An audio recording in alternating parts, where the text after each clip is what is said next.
Bonjour tout le monde, je me présente, je m'appelle Annabelle Barrette, je travaille pour préautoexpress.ca. En fait, je prends la parole aujourd'hui parce que depuis quelques semaines, je me fais... j'ai une panoplie de questions, les gens m'interrogent en fait et j'ai regardé moi aussi ces belles émissions qu'on appelle La Facture avec tout ce qui est de troisième chance au crédit, de ce qu'on s'est fait dire, de les taux d'intérêt c'est faramineux, les animateurs de radio qui varlopent, tous les concessionnaires, tous les créanciers. J'aimerais ça qu'on puisse démêler ça un petit peu parce que pour vrai, ça fait 6 ans que je travaille ici, ça fait 6 ans que je m'acharne à changer cette mentalité-là, à expliquer aux clients qu'on est des bons concessionnaires, qu'on essaye d'aider les gens à rebâtir leur crédit et d'enlever dans la mentalité des gens que c'est pas parce que tu as fait une faillite que tu es nécessairement une mauvaise personne, que tu as voulu voler ou que tu n'as pas été capable de gérer ton budget.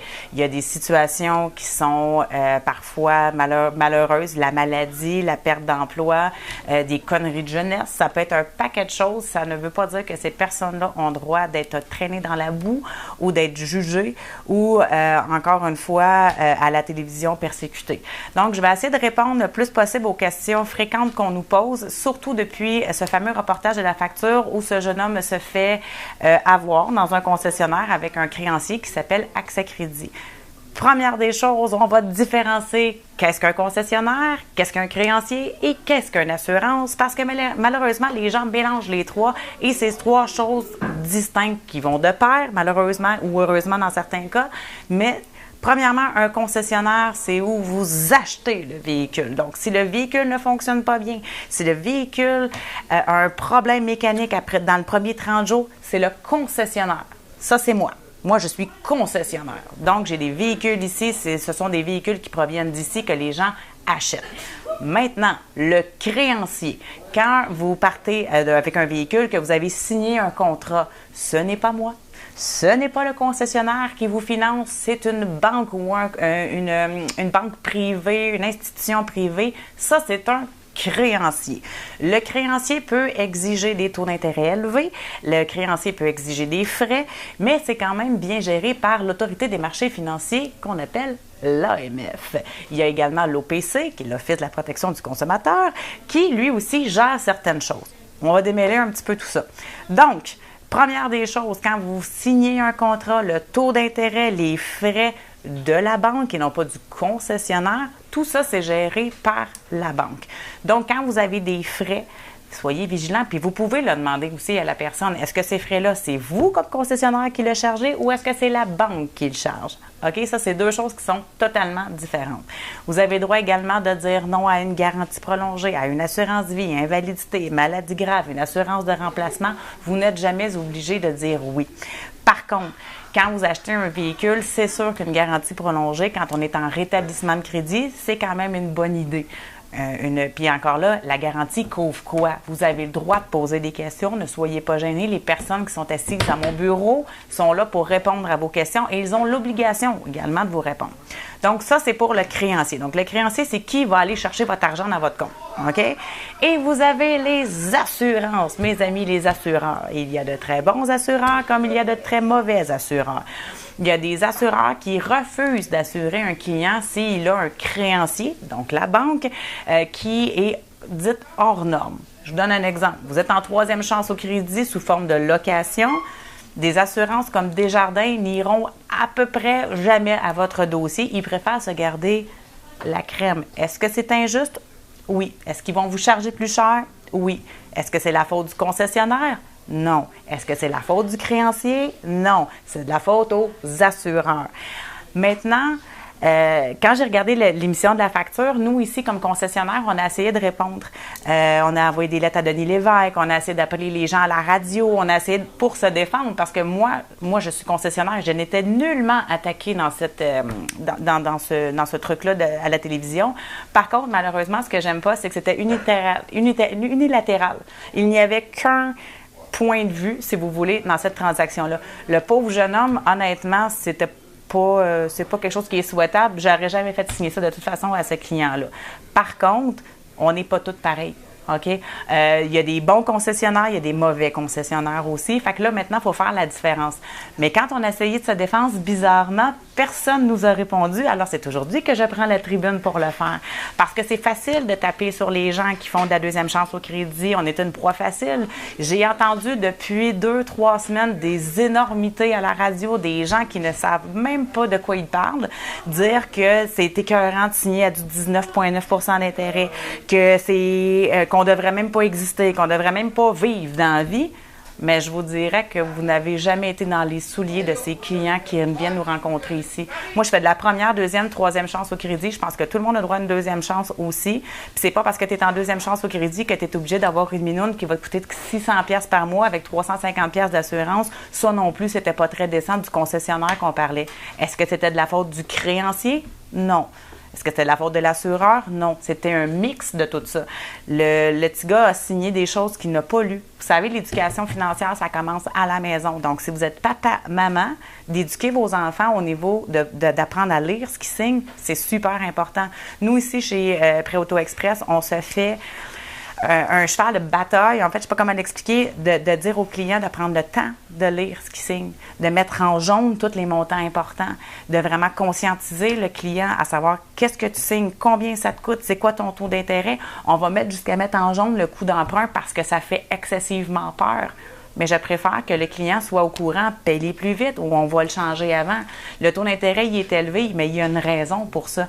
Il y a des gens qui ont été pas chanceux dans la vie. Il y en a qui ont... Puis des bougons, on va se dire, il va toujours en avoir. Mais est-ce que c'est une clientèle que j'ai ici? Non.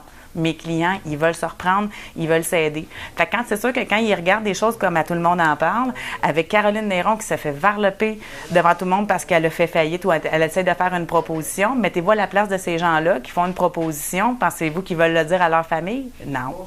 Ils vont me le dire à moi. Puis moi, je vais essayer de les aider puis de pas les juger puis essayer de leur dire comment on rebâtit son nom. Puis il n'y a pas 56 façons de rebâtir son nom. Un prêt majeur, une carte de crédit contient base, un prêt majeur qu'on va aller reprouver aux institutions bancaires qu'on est solvable. Si on touche à rien, si on fait rien, qui va nous aider dans le futur? Personne. Fait que nous, ici, on est là pour éduquer les gens au niveau du crédit. J'ai une fille ici qui donne des cours à la maison, des cours de crédit puis de comment acheter une voiture à la maison d'Haïti. On a une fille qui vient de la France ici qui donne des cours aux nouveaux arrivants. On essaie d'éduquer les gens, mais à la base, ça devrait être fait soit à l'école. Puis c'est un cours qu'on aimerait donner à l'école, d'expliquer le bureau de crédit. Ça mange quoi en hiver? Puis quand on a eu une bad luck, on fait quoi après? Qu'est-ce qu'on fait pour refaire son nom? Les banques vont dire ben des niaiseries. Moi, j'ai entendu ben des niaiseries de banque. Les syndics de faillite, c'est pas tout chic, ça non plus. Apprenez à magasiner votre syndic de faillite. En voir juste un, c'est même pas suffisant. Allez en voir un, allez en voir deux, allez en voir trois. Prenez 2 semaines de recul avant de signer une faillite pour être sûr que vous savez dans quoi vous vous embarquez. C'est pas dur. C'est comme ça. Quand vous signez pour un véhicule, assurez-vous de savoir ce que vous signez. Moi, j'aurais aimé que la facture nous réponde. J'aurais aimé ça. Moi, je rêve qu'un client mystère arrive ici puis voit comment on fonctionne. Juste que pour une fois, moi, ça fait 6 ans que j'essaye de monter une business qui est humaine en deuxième chance au crédit pour essayer d'enlever cette foutue mentalité qu'on est tous des crosseurs dans l'automobile, qu'on est tous des pas fins, puis que moi, je fais de l'argent à du 18,9. En passant, là, quand on répète, le créancier, lui, fait de l'argent avec le taux d'intérêt. Moi, comme concessionnaire, non. En passant, de la troisième chance au crédit, c'est moins payant pour moi comme concessionnaire. Fait que quand je finance à du 29,9, je suis pas heureuse. Il y a des fois que c'est les banques qui ont des carrés, puis je peux pas traverser ces carrés-là. Puis ça, bien, si vous avez des plaintes à faire au niveau des taux d'intérêt, c'est pas les concessionnaires que vous devez taper, ce sont les banques. C'est elles qui vont regarder le bureau de crédit. Donc, quand j'ai vu cette émission de la facture-là, pour vrai, ici, je vous dirais qu'on est à peu près 18 filles bien fâchées parce que personne ne prend la peine de nous répondre quand on essaie de leur expliquer que oui, ce pauvre petit gars-là, malheureusement, ça n'enlève rien. Il s'est fait varloper. Oui, puis ça arrive, puis ça va arriver dans 1 an, puis ça va arriver dans 2 ans. Est-ce que ça va arriver ici? Jamais. Jamais. J'ai pas de minoune, j'ai pas de petits véhicules. Je finance les véhicules, les créanciers avec lesquels je fais affaire. Ce sont des créanciers qui sont sérieux, qui sont répertoriés à l'AMF. Ce sont de bons financements. Est-ce qu'il y en a des meilleurs que d'autres? Oui. Mais pour ça, il faut se qualifier. Moi, ici, mon travail, je suis une analyste de crédit. Fait qu'au-delà de vendre une voiture, moi, ce que je fais, c'est que j'analyse le dossier de crédit, puis après ça, je vais t'envoyer à la meilleure place pour que tu ailles le meilleur taux d'intérêt possible. Mais c'est sûr que si tu sors de faillite, que tu as eu un mauvais crédit après faillite, tu as remis un véhicule, tu ne peux pas penser à avoir du 4,99 en première chance au crédit. C'est impossible. Si le paiement te convient, si l'auto te convient, puis tu refais ton nom avec ça, c'est là que tu as un deal. Puis que tu es conscient dans quoi tu t'embarques aussi. Puis idéalement, il faut le payer plus vite, ce véhicule-là, dans le meilleur des mondes. Mais il n'y a pas juste des polices puis des calinours dans la vie, puis ça arrive des bad luck, puis ça arrive des moments durs. On est là pour essayer justement d'aider ces gens-là à rebâtir. Quand je vois des choses sur les réseaux sociaux qui disent « Ah, vous financez à du 45 % d'intérêt. » Un instant, là, on va se calmer. Là, je veux dire, 45 % d'intérêt, c'est impossible. Premièrement, ça ne se fait pas, ce serait illégal, mais il faut arrêter aussi de paniquer aussi, c'est juste sur le taux d'intérêt. Le taux d'intérêt, il est là, il est élevé. Mais souvent, vous pensez que vous avez 0 % d'intérêt sur votre accordé. Non, c'est du 19,9 % d'intérêt. Apprenez à lire ce que vous signez puis avec qui vous faites affaire. C'est sûr que si vous magasinez des autos partout, vous faites des demandes partout, puis qu'après ça, vous vous demandez pourquoi vous ne passez plus nulle part, c'est sûr que quand on fait beaucoup, beaucoup de demandes, c'est dommageable. Mais ça se peut que vous ne le sachiez pas parce que personne ne vous l'a expliqué. Je vais le répéter, l'éducation financière, ça commence à la maison et ça fait des années que j'essaie de monter un programme pour aller dans les écoles secondaires avant que nos jeunes aient des cartes de crédit, leur expliquer comment ça fonctionne. Parce que les banques, elles, ce qu'elles expliquent, c'est pas comment bien l'utiliser, c'est comment l'utiliser pour faire de l'argent. Après ça, nous, on est là parce que c'est pas parce que tu n'as pas eu une éducation financière que tu as fait une faillite. Des bad luck, ça arrive. Moi, j'ai des clients ici qui ont travaillé d'arrache-pied toute leur vie, des enfants, puis 2 coups durs. La maladie de la madame ou du monsieur, la perte d'emploi, les mises à pied. On fait quoi? Est-ce qu'on leur crache dessus? On leur dit que c'est des pas bons? Je ne pense pas. Puis surtout ici, je ne ferai jamais ça. Je ferai jamais ça. Puis il n'y a personne ici qui va le faire. On ne juge pas les personnes ici. On est là justement pour leur dire, bon, il est arrivé un moment X, on repart, puis comment on fait maintenant pour bien le faire.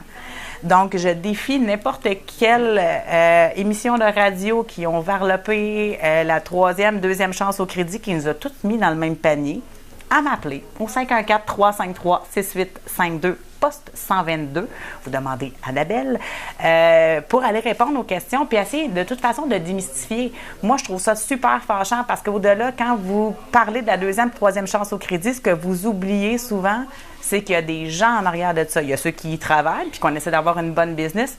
Mais ce qui me fait encore plus de peine, c'est que c'est mes clients que vous humiliez comme ça, puis que vous leur dites qu'ils ne devraient même pas signer à ces taux d'intérêt-là, qu'ils ne comprennent pas, puis qu'ils font juste s'endetter, puis que c'est de pire en pire. Quand je vois ces magnifiques trucs dans les journaux qui marquent, vous savez, les gens dans l'automobile, nous, on connaît ça, vous devriez vous acheter une Corolla à 3 500, entre 3 500 et 5 000 $, comme ça, vous allez pouvoir la payer cash puis refaire votre nom. OK, je suis très d'accord. Mais le 3 500, là, le 5 000, là, qui va vous le prêter? Parce que la fille qui est monoparentale à Rivière-du-Loup, qui fait à peu près 18 000 par année, qui en arrange, qui a une petite pension, qui en arrange de tous les bords, tous les côtés, pensez-vous qu'elle a le 5 000 pour aller s'acheter une Corolla? Non, elle l'a pas. Elle l'a pas, elle ne l'a pas, puis de toute façon, puis là, elle va aller cogner à sa banque, puis là, elle va dire, j'aurais besoin d'un petit prêt personnel pour 5 000. Bien, il ne prêtera pas parce que la banque n'aura rien en garantie. Fait que là, à un moment donné, il faut arrêter de juger ces gens-là qui essayent de s'en sortir puis d'essayer de trouver des solutions. Oui, il y a des concessionnaires qui devraient fermer. Je suis bien d'accord. Il y a des concessionnaires, des FNI, des directrices commerciales qui pensent juste à leur poche puis qui cachent beaucoup de choses, sachant que le client est en détresse puis qui vont abuser de ça. C'est vrai que ça existe. Je ne peux pas dire le contraire. J'essaie de m'acheter un véhicule, moi aussi, il y a une couple d'années. Je veux dire, j'ai vécu là-dedans, là. Mais d'un autre côté, ça serait le fun que pour une fois, un concessionnaire qui est de bonne foi, qui essaie d'aider les gens, qui travaillent vraiment dans les règles de l'art, qui est vraiment là pour aider, ça serait le fun que pour une fois, au lieu de parler juste du négatif, que moi, je pourrais vous conter des histoires super positives par rapport à des clients que j'ai eus ici, puis que j'ai encore, puis que je vais garder à vie. Parce que ce sont des clients avec qui j'ai une relation de confiance, qui vont me référer leurs parents. Je donne des cours des fois aux enfants avec... aux adolescents, quand mes clientes viennent racheter. J'ai des clientes qui viennent même pas racheter un véhicule, mais qui m'amènent leurs enfants pour que je puisse leur expliquer avant qu'il y ait une carte de crédit. Fait que pour moi, ça, c'est un gage de confiance. Ici, chez Préauto Express, ça fait 6 ans que je fais ça. Ça fait 6 ans que je défends ce que je fais comme travail. Ça me tient vraiment à cœur. Donc, tout ce qui s'est passé depuis une couple de temps, que ce soit, je trouve que les gens sont méchants depuis à peu près, je voudrais à peu près 2 mois. Les reportages sur la deuxième, troisième chance au crédit, tout le monde s'est improvisé directeur commercial. Là, tout le monde sait de quoi il parle, puis là, tout le monde dit des affaires qui n'ont même pas rapport. Personne ne va valider au bout de l'information. Puis j'ai trouvé aussi que les gens qui ont fait faillite, comme je pense à M. Taillefer, Mme Caroline Néron, que je ne connais pas, mais je vous ai trouvé rough avec eux, parce que personne n'est à l'abri de ça. Donc, je comprends pourquoi j'ai beaucoup de clients de la région qui viennent ici, parce qu'ils ne veulent pas aller dans leur coin, parce qu'ils se sentent excessivement jugés. Donc, ici, on a essayé de faire une business différente. On a essayé on a des bons véhicules, des explications qui sont claires, nettes et précises. Puis surtout, il y a un côté humain où est-ce qu'on ne juge pas. Donc, je défie Mme Maréchal, Isabelle Maréchal. Je suis prête à aller demain matin à votre émission pour qu'on puisse regarder ensemble, amener le spécialiste que vous voulez. Ça fait tellement longtemps que je fais ça que je peux tout vous expliquer comment ça fonctionne. Puis oui, malheureusement, dénoncer certaines pratiques qui ne devraient pas se faire. Je prêche pour ma paroisse parce qu'on est très clean ici, mais je sais ce qui se passe ailleurs. Ça ne veut pas dire que je ne défendrai pas ça. Je vais défendre, par exemple, qu'il y a des bons concessionnaires, qu'il y a des bonnes directrices commerciales, qu'il y a des bonnes analystes de crédit qui font vraiment un travail hors pair. Puis je mets toute l'équipe ici dans le même panier. On est tous très fiers de ce qu'on fait.